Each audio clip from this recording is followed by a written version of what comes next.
السلام عليكم ورحمة الله وبركاته. ugu horreyntii waxaan salaamayaa bulshada Soomaaliyeed meel kasta ay joogto. inta igu afka ah ama afka Soomaaliga fahanta ama ku hadasha hadda dadyo badan ayaa waxaa jiraan luqadda Soomaaliga oo ku hadlaan ayagoona Soomaali ahayn. dadkaasina waxa keenaya waxa waaye inay dadyoogina Soomaaliyeed ay la dhaqmeen meel kasta ay joogaan. dadku Soomaalida waxay caan ku yihiin dadnimada jecel. ilaahay kuma daraaday aad iyo aad ma isku jecel ayaga, balse cadow badan oo aan leenahay iyo dad horumarkii dunida inaga hortaagan ayaa markii aan waddankeena joogno ina kala dila ama ina kala qoloqoleeya. ilaahay kuma daraaday taasina way iska dhamaan doontaa biidhnillaahi kariim. oo Soomaali weyn marbay waxay garan doontaa wadada xaqa ah ama runta ah oo ilaahay subxaanahu wa tacaala uu inoo jideeyey, oo dadnimo leh, diinnimo leh, dadnimona leh. dunidana aan uga daba tagi doonnaa insha allahu tacaala. xaaladan markaan aan maraynana anigu ahaantayda iyo markaan aragtidayda kaashaday iyo wax badan markaan daraaseeyey waxaa ii soo baxday inay tahay tani mid oo cashar inoo ah misane dunida aan hadhoweytaan kula jaan qaadi doona insha allahu tacaala.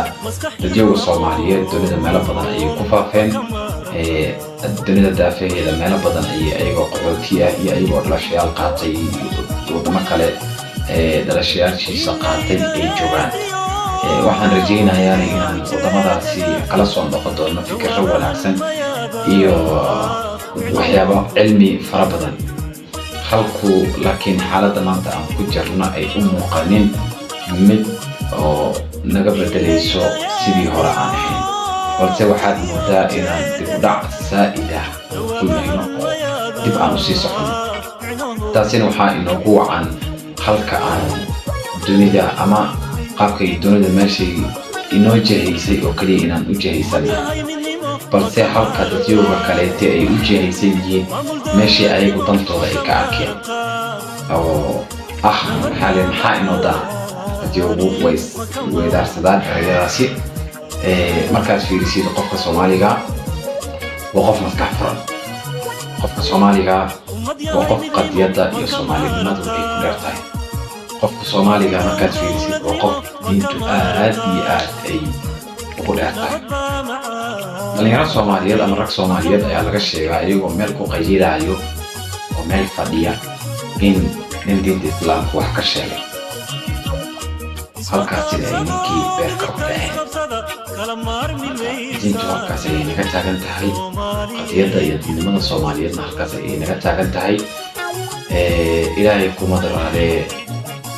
ummadeena Soomaaliyeed alla waxaan uga baryayaa inay isku qalbi noqoto, ay qabsato. sidaan hadda maanta meelaha qaar markii aan joogno Soomaaligu meel kasta wada dunida oo joogo dadyoga dunida oo dhan waxaa kala saaro wax la yiraahdo maxkamada ku kala baxaan. laakiin dadka Soomaaliyeed waxay ku sharfan yihiin in la yiraahdo ku noqda odayaalihiin ha idin kala saaraan, odayaalaha go'aan ha idinka soo gaaraan. halkaasi waxaad dareemi kartaa in ilaahay kuma daraadee isqabsiga aan ka fiicnay iscishta inaan su-aashayda ayaa maanta waxay tahay dadyoogii dunida ku noolaayo waxay inaan ahayn bal idinkii isku laabtay isqabsada. waayo waddankeenu markaan joogno aan isku qabsadaan, waddanka markaan joogno aan isku qabsadaan. su-aashaas ma isweydiisa adiga maxaa lagu qaban laaya? dadka ku barakicinaysa, waxaa dadka ku kala qoloqoleynaysa, waxaa dadku kala saaraysa ayagoo isku qaban. qabyaalada ujeeda meesha qof walba Soomaaliga maanta waddankiisa banaankiisa jooga qofka jooga maanta wuxuu sheegayaa markaad xaaladaha qaar aad weydiisay wuxuu ku leeyahay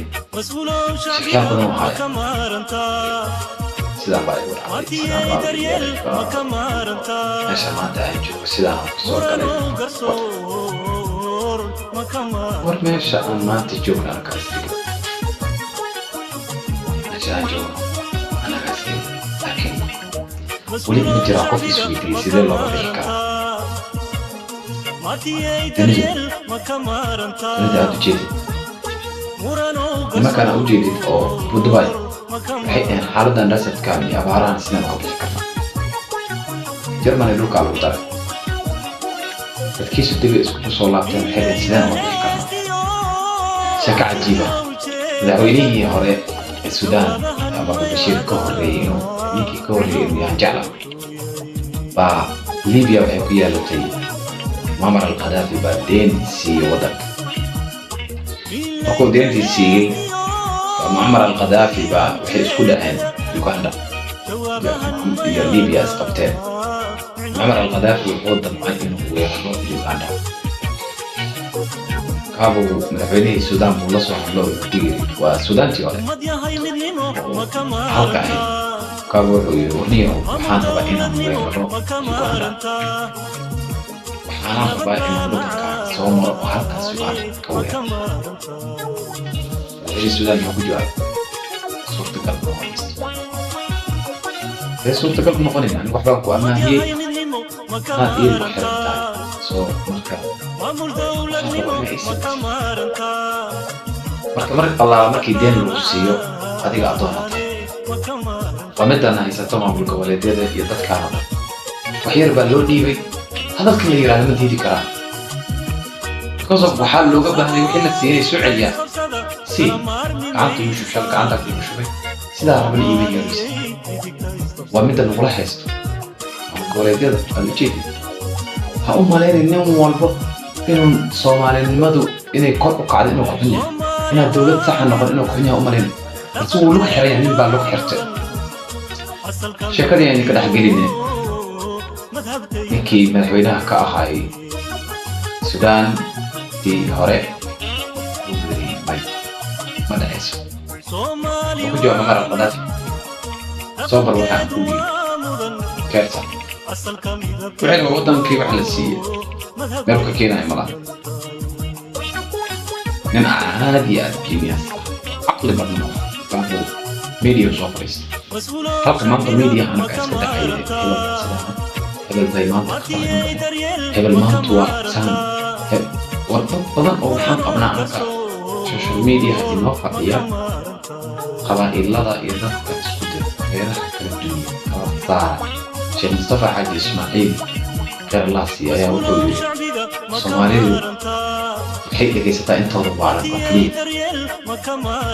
مركا يعني وقت دارين من مكبني السودان وصوفر استميديا كابو الحكوية وتدكيقو سلاسي جرتو maantuna bahasha idinka kama maaranto iyo taabadkiga ma Soomaalidu yiraahdo iyo taabad wartolkaygu ma maqno yaa wartira badan idinku daalin calculation aan sameeyay dhaqdhaq xalli inta wadanka ku nool qof waliba inta saakeen wadanka xurbo noqonaya xurbo ma xurbo yahay laakiin عقلك إيجابك لك كميس الدون كان محاق وحن إيجابك لك كميس هدي وحلو أماهي وقود ما واتكتر دينا دي لقوية شغلنا لك لا ده كيدي لما انت جوا توقع قبل سيدو الرباط يلي يس بوس أما بوس كي يو على يتحال تيوغي ودنا كمان ضحكت الشلن وادنا مر القذافي عليه 10 كي كم وين رئيس الدرس كي والصوماليين نما كمان قوريد يدا نما كان جيتين ودن بلا ثلاث سيستو حطلا قيمة كمان صوماليين عيب يحاولوا كده نوم والبعد وضع أقاي أو أدركتي عقلي قال لي ما قلت أنا جيب كان هو كويس وحيل السيارة ووكو سيبو يرو استعمال ميلو ككينا يا ما كل حاطنت وقص بيسا إنه إسكتي قبل تنتظر كشقينا يا صومالي المدري وحها يو إنه إسكتي dantaa ku qasbaysa laakiin nin ma aha dadkiisa ama diintiisa ama dhulkiisa necab ma aha ha malayn adig ma aha wallahi Soomaalidu dad la iibsan karo ma aha runta ku sheega laakiin waxaa jira waxay tahay in ninkan wax uu u baahan yahay la soo hoos dhigay tusaalayaal kalena loo soo qaaday war hebelkii kaa hubeeyay sidaan ma quudin iska qaad hebel buu watay warada maxaad ku diidaysaa maxaa qaliga kaa qaad sabab badan baa la marka Soomaalidu waxay tiraahdaa ratigu weyn meesha maro midka yarna mara la keel waa isku shaqo ninkuu fikira waxaa leeyahay kasoo fikir hebel anka meesha qoy dowladda wadada daciif maalintii uu baasha qaato qoysan sun waa la sumey nin sumeeyo dhima rabo adiga ma hor istaagi kartaa Soomaaliyey madaxdeena aan la fahmin Soomaaliyey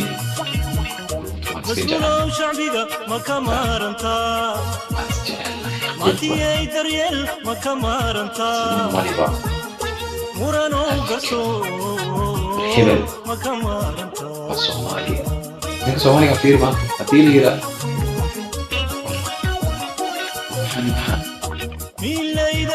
برات حالي القضية وحالي سينا إثيوبيا قرطاء صوئف بحالي قرطاء نفسي أقاضنا يا ثاني أقاضنا يا أنت أقاضنا يا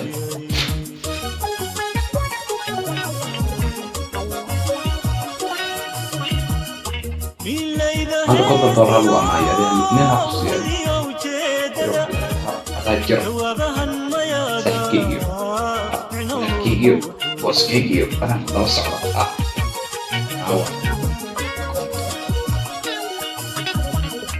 مديا هاي مني ما كمارنتا